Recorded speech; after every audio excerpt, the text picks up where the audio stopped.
ഇഷ്ടപ്പെട്ടു എനിക്ക് നിന്നെ. പെൺകുട്ടികളായ ഇങ്ങനെ വേണം. നിന്റെ പ്രായത്തിൽ ഞാനും ഇങ്ങനെയൊക്കെ തന്നെ ആയിരുന്നു. അടിച്ചടിച്ച് നിൽക്കുമായിരുന്നു.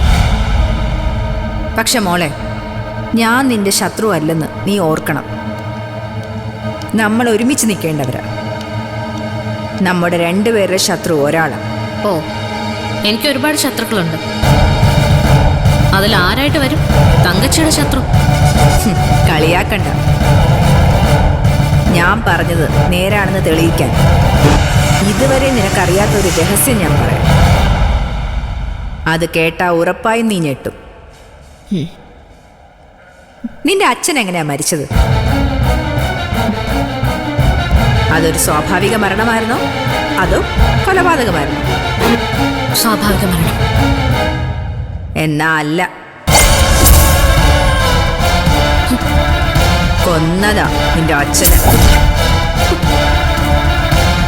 അതാരാ ചെയ്തതെന്നും എനിക്കറിയാം.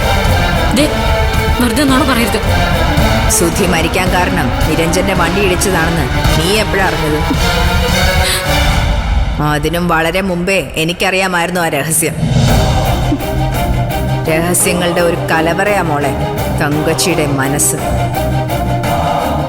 നിന്റെ അച്ഛന്റെ മരണത്തിന് പിന്നിൽ ആരാണെന്ന് അറിയാൻ ആഗ്രഹമുണ്ടെങ്കിൽ എന്നെ കോണ്ടാക്ട് ചെയ്താൽ മതി. കൈമളെ,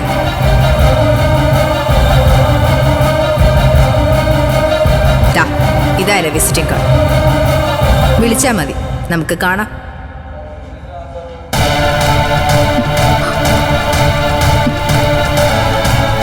ഇനി ഞാൻ സിദ്ധുവിന്റെ അച്ഛനെ കാണുന്നത് കൊണ്ട് വിരോധമൊന്നും ഇല്ലല്ലോ. ആ പിന്നെ, ഞാൻ നുണ പറയാറില്ല. ആലോചിക്കും. നീ കാണണമെന്ന് പറയുന്ന നിമിഷം ഞാൻ നിന്റെ മുമ്പിലെത്തും.